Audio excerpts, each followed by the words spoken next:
Coming up on Market to Market, the U.S. economy improves, but the slowdown continues in the heartland.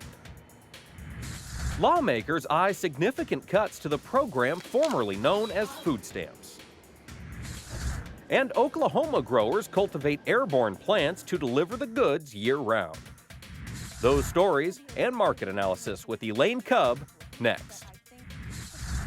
Funding for Market to Market is provided by Grinnell Mutual. You think differently about a customer when you stand in the middle of his dreams. We work to make sure you get covered right. Grinnell Mutual, a policy of working together. Information on finding an agent near you is available at grinnellmutual.com. And by Sukup Manufacturing Company, offering a full line of grain drying and storage equipment and steel buildings. Sukup Manufacturing is on a mission to protect and preserve your crop and the tools that produce it. This is the Friday, April 17 edition of Market to Market, the weekly journal of rural America. Hello, I'm Mike Pearson. Public and private reports this week suggest that some of the side effects of cheaper oil may be fading. The Labor Department reports its Consumer Price Index rose 0.2% last month, driven largely by a gain of nearly 4% in the cost of gasoline. But fuel is still relatively cheap. According to AAA, prices at the pump have fallen about 33% over the past year to a national average of $2.41 per gallon. Excluding the volatile food and energy sectors, core inflation also inched higher as the cost of housing, cars, and medical care all rose modestly. And a U.S. dollar that's been stronger than Hercules also is keeping inflation in check by reducing the cost of imported electronics, clothing, and other goods.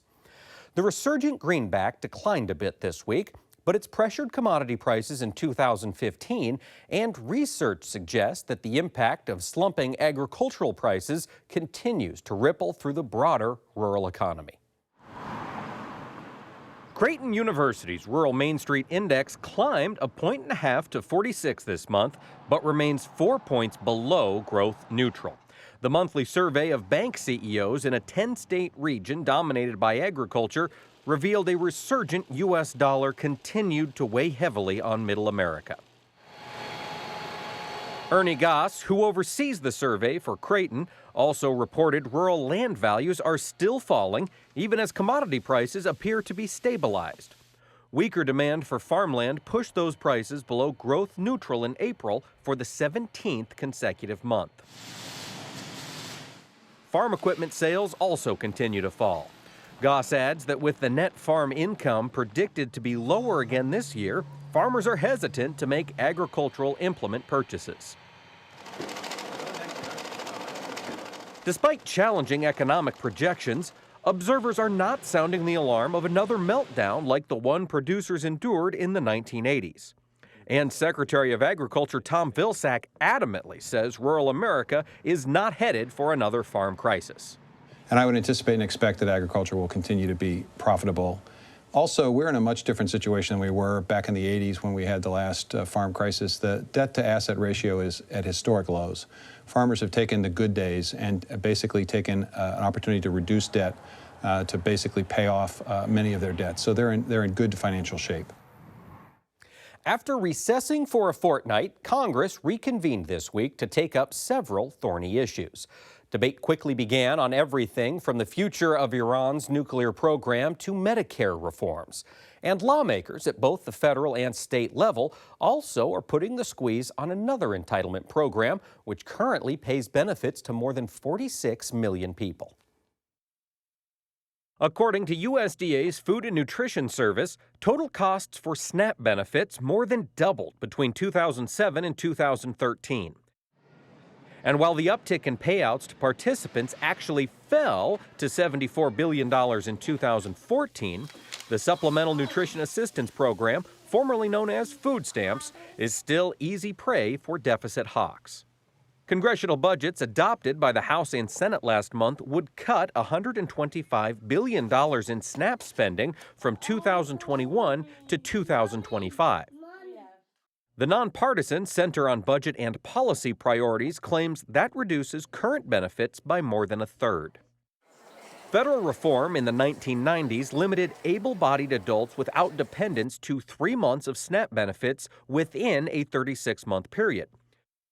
But the Great Recession gave birth to state waivers, which allowed the same people to collect aid almost indefinitely.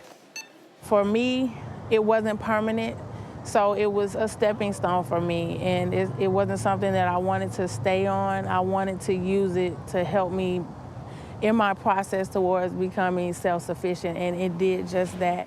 But some SNAP recipients have transitioned back to full-time employment, thanks in part to $200 million in grants authorized by the 2014 Farm Bill. Last month, the Agriculture Department selected 10 states for pilot projects to help the disadvantaged. USDA Chief Tom Vilsack believes 3 years of funding a wide array of approaches are a better strategy than across-the-board cuts. To work with states to find the best practices possible, to link the people who can work and want to work with the jobs that are available, providing them the skills, the education, the experience, the capacity to interview properly, to make sure that they have that opportunity. As the economy continues to improve, some states will become ineligible for SNAP waivers. But in other regions that still qualify, local governments have elected to prematurely reinstate tougher eligibility rules. In Maine, Governor Paul LePage did just that, enacting work requirement legislation that took effect last October. And the Pine Tree State claims over 9,000 of its 215,000 residents on food assistance have had their benefits discontinued. Hunger advocates, like the Food Research Action Center, warn that similar measures in eligible states across the country will put more stress on food banks, which are already viewed as a last resort for the needy. I know that people who have been hungry, and that you'd be shocked to know that these hard-working, middle-class people from the tri-state area who, after the economic downturn, couldn't afford to keep a consistent, good, nutritious meal on their table. One Star Power charity struck a chord in New Jersey this week by helping communities it says received a disproportionate share of aid in the wake of Hurricane Sandy. Rock star John Bon Jovi and local charities are opening an anti-hunger center in Ocean County. The site is designed as a one-stop location to help people get SNAP benefits, health care, and job training. Our model is powered by people who are in need volunteering. You see? So if you want to come and make a difference, it'd be better if you came and donates more than you thought was, the cost of that meal. Cities and water districts serving 19 million people in Southern California face smaller water deliveries this summer under a plan approved this week by a major wholesaler.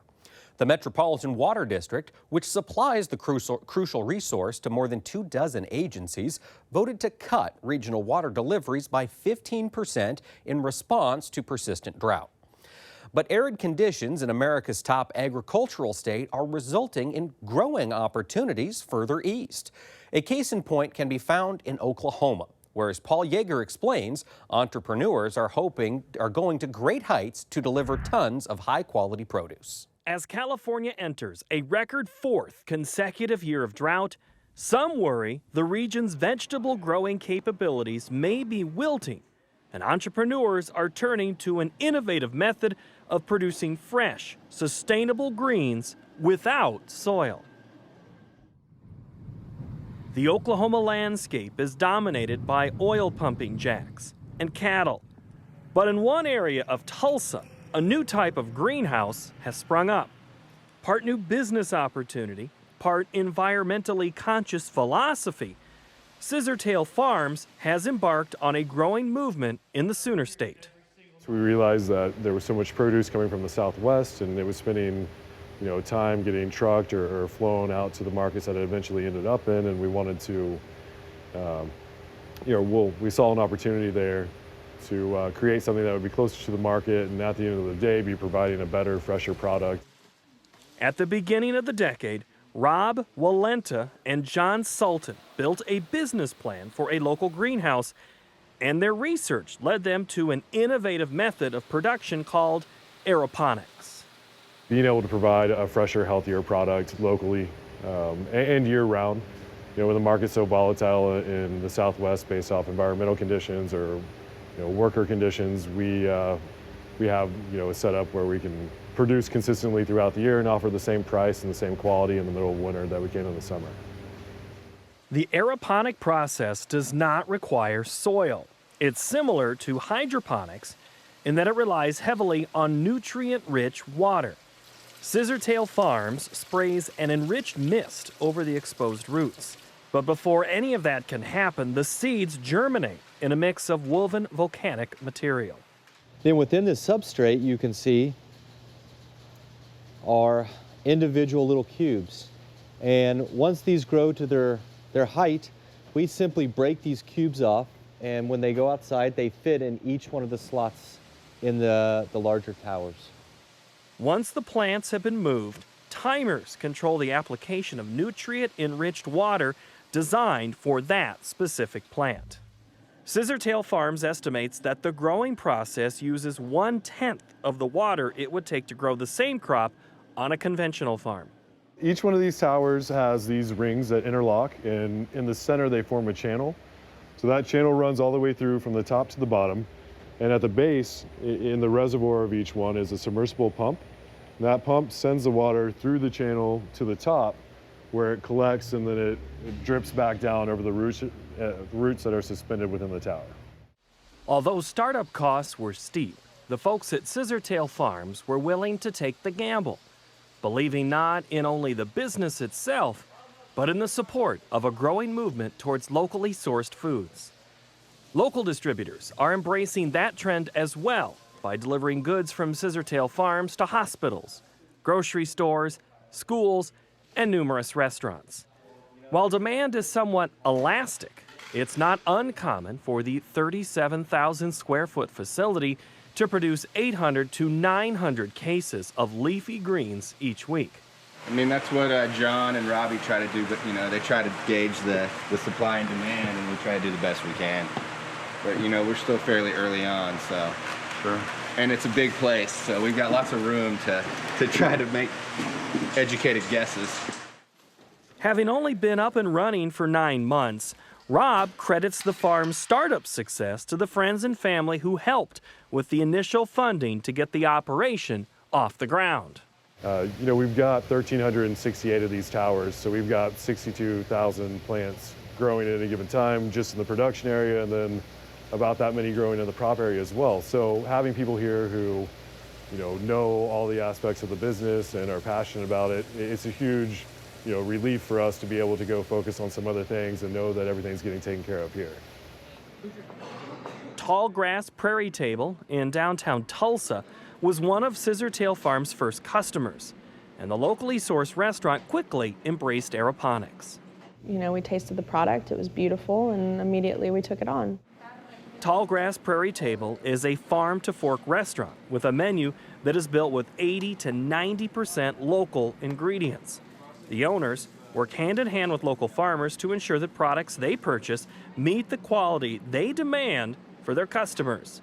For Chef Donaldson, one of the advantages of the product Scissortail Farms brings to the table is the ability for her to be a part of the growing process. I mean, it's a really great feeling because I really get to own my plate. I'm not at the mercy of what may or may not be there. So if I do go to Rob and say, hey, this is the size that I want, this is the blend that I want, he's able to put that together, and it comes directly to us. So I do have a little bit more control instead of just saying, I'll have 3 cases of spring mix. It takes significantly less time to grow produce aeroponically, and the method's precise control of the environment enables Scissortail Farms to deliver fresh produce year-round. What's amazing about this is if someone comes to us in October and says, hey, I need 200 heads of a particular type of lettuce by January, I say no problem.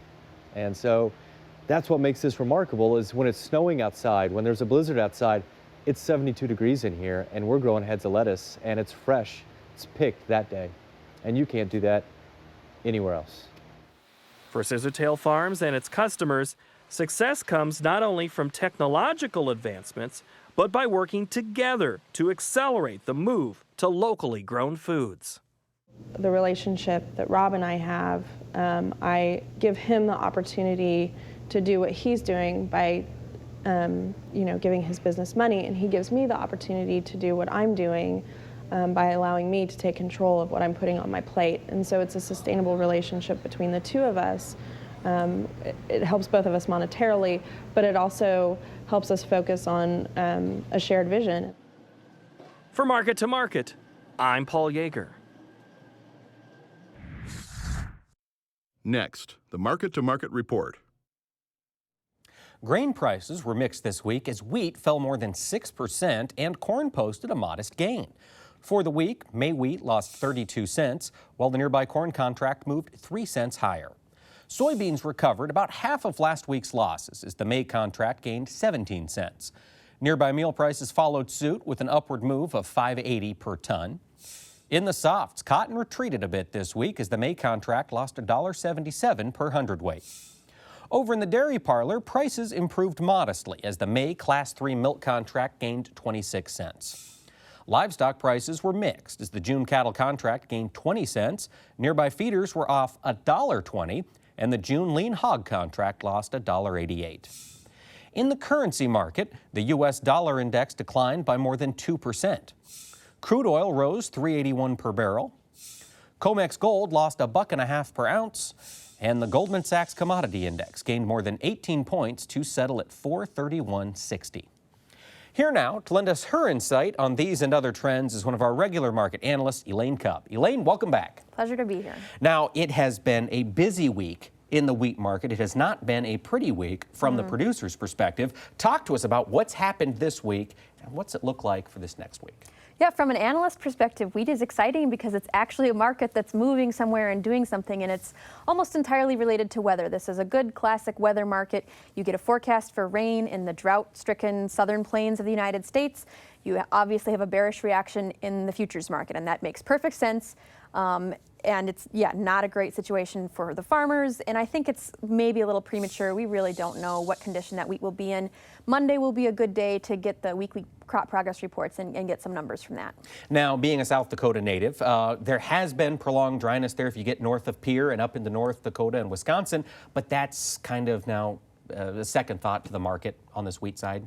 Yeah, I can definitely confirm that it is dry in the Dakotas and into Minnesota. And that now you're talking more of the spring wheat market, and maybe we'll have some poor emergence of the wheat there. Again, we really want to see the observations of the crop progress observers. I think it will be really interesting to watch these next few weeks. But overall, the big trends of the wheat market are more international. You're still talking about a stocks-to-use ratio of 27% in the global numbers. So whatever happens to U.S. wheat is still just kind of, it'll move it to some degree, but it's not going to change this market by $1 or more, let's say. So fairly range-bound producers don't plan on selling here this week. Try to catch a bounce back towards the top end of the range. Yeah, in my opinion, it will remain range-bound, and maybe you should be selling if this is a profitable level for you, which it probably isn't. But if it was, I don't think that we can expect, because of the global glut of supply, I don't think we can expect to wait for a more profitable price down the road. Okay, well now let's jump into this old crop corn market. We've seen some stability here in this old crop corn. As we're getting into planting, a lot of folks are still waiting on that weather rally here this spring. Do you think we're going to get it? What's your advice? Yeah, I think that there's some reasonable reasons to have a bullish slant to the corn market. The commercials have been buying corn futures, suggesting that these prices are something where your ethanol processors and corn processors like these prices, livestock feeders, can get by on these prices. So this is a buying opportunity for the commercial side of the market, as evidenced by the CFTC report. And I think that that's one reason not to have, there's no bearish cloud of speculative net long position that's going to suddenly fall away. I think there's the weather situation, that it is dry in corn growing parts of the United States, and that maybe should be reflected in the market. So I think there's some reasons to have a slight bullish slant, but again, I'm very overall neutral on corn. Okay, and that applies to new crop as well? Just should producers be making some sales, waiting to see what happens, or flip a coin? Yeah, so it's difficult from a risk management strategy, right? If this was a profitable level, I would say I've got a neutral outlook outlook, and if you're profitable, you should be selling. But it's not a profitable level, so is that okay to sell? I haven't been selling, and I'll tell you why. It's because, first of all, these are terrible prices, and second of all, I think there is a chance that, you know, we do not have a perfect start to this planting season, and the market should reflect some risk premium because of that. So I think it would be possible to see easily 15 or 20 cents higher, maybe more if the weather remains non-perfect going forward. Although, you know, there is El Nino coming up, which is actually generally favorable to U.S. corn production, but there's some dryness still, and I think at this point we can wait and see. That 420, 425 level, that's when it starts to look kind of attractive to you, that 15, 25 well, cents on I top think of today. that's the range. So if you got to the top of that range, it would be awfully tempting. If you start breaking through that range, then maybe something more exciting would happen, but I'm not expecting that. All right, well, now let's jump down into the soybean market. We saw a bit of a bounce back this week. Dead cat bounce after last week's sell-off, or are we into some new kind of fundamental change here with the 17-cent move in this old crop soybean market? You know, it's really hard to say. I think, again, we've got a very neutral market, and the short-term things that happen in any given week, I don't know that soybeans are necessarily sharing all of the bullish slant that corn has at this point in time. You could even have a situation in the new crop market of soybeans receiving acres that would be abandoned from corn, and I think it's too early to be saying that yet, but you're hearing rumblings of those ideas from the southern part of the United States. So it's possible that you could see soybeans losing some ground to corn in relationship. All right. Now, so new crop beans, same story. Same story as corn without the neutral slant, so this is maybe more of a selling opportunity. Yeah, I think it's more urgent to be selling soybeans than corn, especially because you have the large supplies from South America that farmers there have still been holding off on their sales, so there is more of a threat that you could get a big movement of physical soybeans coming onto the market and pressuring prices lower. All right. Now, the Argentina farmer is going to be selling here anytime soon? That's the threat. Yeah, I mean they've been holding off, and so that is a big cloud over the soybean market that the corn market doesn't share. All right. Well, now let's talk cattle markets. We've got a question here from one of our viewers on Twitter, and I know Elaine Cub is a Twitter aficionado. So this guy, cattle buyer in Kansas, he is at cattle buyer. He's curious, as we're talking live cattle, is this latest break on the board a product of a stronger dollar and cheaper pork, or a product of technical fund selling, or is it all of the above?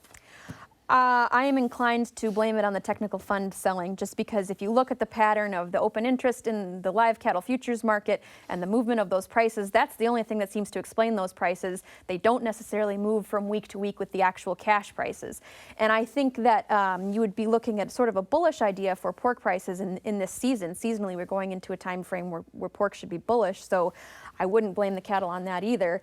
We did see the cash market go down a couple of dollars this week, so yeah, I mean, the futures thing is sort of on its own independent little path. And the cash market, so let's talk that, since we do have some physical numbers that appear to be relatively realistic on the cash side. Yeah. Are we still seeing reduced slaughter? We're still seeing reduced heifer slaughter, for sure? Yeah, the numbers compared to last year, compared to what an average expectation, are still, 7%, 10% lower than we would expect, but the heavier carcasses. So it's sort of a hidden number there. One thing was interesting is, the U.S. now has an opportunity to sell fed cattle to Mexican packing plants, but that has not been reflected in these cash prices. The cash prices, like I said, were softer this week, so there's really nothing in there. The packers are not making a lot of money. The feeders are not making a lot of money, so there's nothing that I would think would suggest a bullish move in the live cattle market near term. Okay, status quo. Status quo. Well, now let's talk feeder cattle market. We have seen some very high volatility in that market over the past 2.5 months. Down $1.20 this week. Same story, fund selling, or are we just thinly traded? Yeah, again, the futures market, what it does from one week to the next does not necessarily match your cash prices, where you still have very good profitability, very good selling opportunities for cow-calf guys, and the futures market is just running off doing its own thing based on, the population there is very heavily weighted towards speculators. So yes, I suspect that they are the ones driving those movements. So advice to cow-calf producers looking to lock in some of these prices, but maybe a little leery of participating on the board? Yeah, I would not I mean, I wouldn't suggest anybody goes to the board unless perhaps as some sort of speculative play to see the convergence of the two prices, which has not necessarily been happening with very much regularity in the past few contracts. So I would avoid the board and just, stay with the concept that this is a tight market. The cow-calf guys have the power in the market. There is an actual legitimate shortage of supply, so just expect those good prices to hopefully continue. And sell cash. Yeah. All right. Now, as we talk the pork market, there has been that has been a tough market to follow for producers in particular. But now we've got some conflicting news with the bird flu spreading around the country, particularly in the upper Midwest. We have another question from Twitter. This one from Nell J in the cornfields of southern Minnesota. Nell is curious, with this bird flu issue, could this turn the pork market around long term? Yeah, if long term is 6 months to a year out, I think that we will still be experiencing effects from this bird flu epidemic that far out, because South Korea has shut off their imports of U.S. Poultry, and that will be at least for 6 months. So already them and China and other countries have shut off exports from certain counties or certain states. So you've got more poultry that's going to remain here in the United States. You might think that the bird flu would be bullish to poultry prices and bullish to meat prices the way that the swine problems last year were bullish to pork prices, but I don't think that's the situation. Minnesota, I believe, has lost maybe 2 million birds, turkeys, but that's actually still less than 1% of the total supply there. So, as far as the actual death loss, it's tragic for the individual producers, but it's a small portion of actual market impact, physical market impact. It's a bigger portion of the export impact, and a bearish one at that, bearish towards consumer behavior. We're going to have probably cheap poultry in the United States at the grocery store all through grilling season, and that would have the knock-on effect to the hog market. So we could see headwinds through the next 3 to 4 months. Yes, this is the time frame when we'd like to see pork recovering, but they might have a challenge now. All right. Well, Elaine Cub, thank you so much for joining us this week. It's been my pleasure. That wraps up this edition of Market to Market. But Elaine and I will continue our discussion and answer some of your questions submitted via Twitter and our Facebook page in our Market Plus segment online. You'll also find audio podcasts as well as streaming video of our program exclusively at the Market to Market website. And be sure to join us next week when we'll examine prospects for increased agricultural trade. Until then, thanks for watching. I'm Mike Pearson. Have a great week.